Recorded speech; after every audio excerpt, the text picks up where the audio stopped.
한동훈 비대위원장의 인기는 높아지는데 좀처럼 윤석열 대통령이나 여당에 대한 지지에는 큰 영향을 못 미치는 이른바 디커플링 현상에 대한 여권 내 우려가 커지고 있죠. 이런 가운데 이른바 윤 대통령의 정치 멘토로 알려진 신평 변호사는 유승민 이펙트를 언급했습니다. 과거 유승민 의원이 박근혜 전 대통령과 대립각을 세우면서 반짝 지지율 상승이 있었는데 이번에도 유승민 이펙트일 가능성이 있다는 겁니다.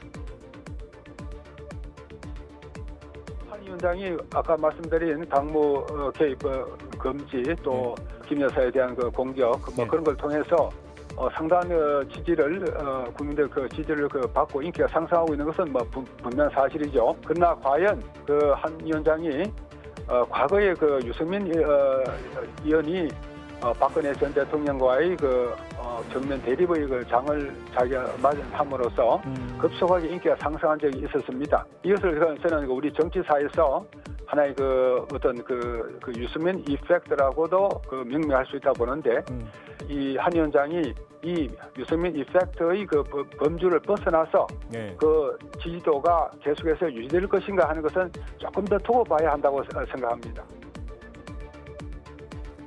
한편 제3지대 연합 움직임은 이른바 중텐트 구축 이후 답보 상태인데요.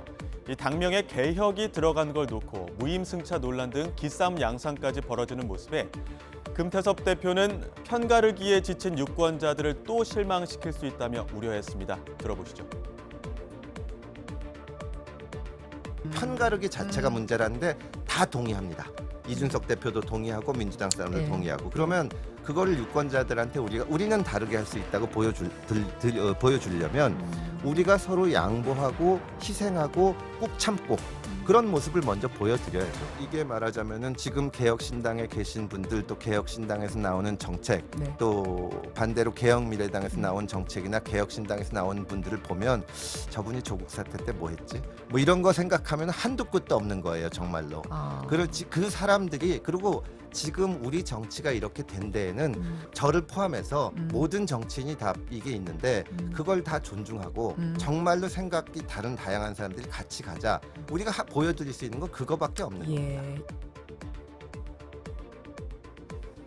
한편 거대 양당 모두 본격적인 공천 작업에 들어가면서 공천 신경전도 가열되고 있는데요.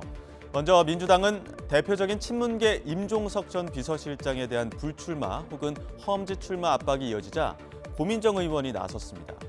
친명으로 불리던 사람들이 지역을 바꿔 출마할 때는 아무도 뭐라 하지 않았는데 갑자기 친문은 안 된다는 프레임을 스스로 씌우는 건 어리석은 행동이라고 비판했습니다.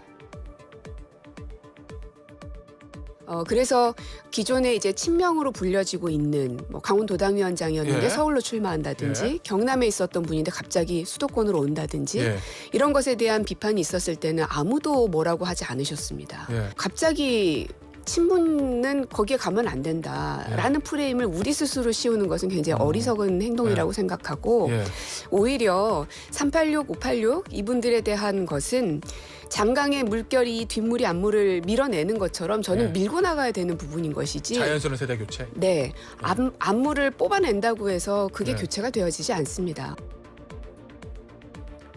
국민의힘도 공천 신경전이 가열되기는 마찬가지입니다. 4선 현역인 홍문표 의원은 검찰 출신이나 대통령실 출신 인사들이 대통령과의 친소관계를 선거에 이용하려는 움직임이 보인다며 60년대 고무신 선거, 막걸리 선거를 보는 것 같다고 비판했습니다. 근데 꼭 60년대나 70년대 우리가 막걸리 고무신 선거라고 그런 걸 연상할 정도로 그 좁은 바닥 예산홍성의 대통령 깃발이 무슨 결혼식장에도 나타나고 출판 기념회도 또 개인 무슨 개업집에 이렇게 대통령 깃발을 함부로 남용하는 것은 이게 맞질 않습니다. 어쨌든 이 정치 풍토가 좀 더 깨끗하고 선명하고 투명해야 되는데 점점 이렇게 60년대 고무신 선거나 막걸리 선거를 보는 것 같은 식으로 풍토가 돌아가면은 이 사회 정의가 결국은 무너지는 것이죠. 그것이 저는 안타깝다는 것입니다.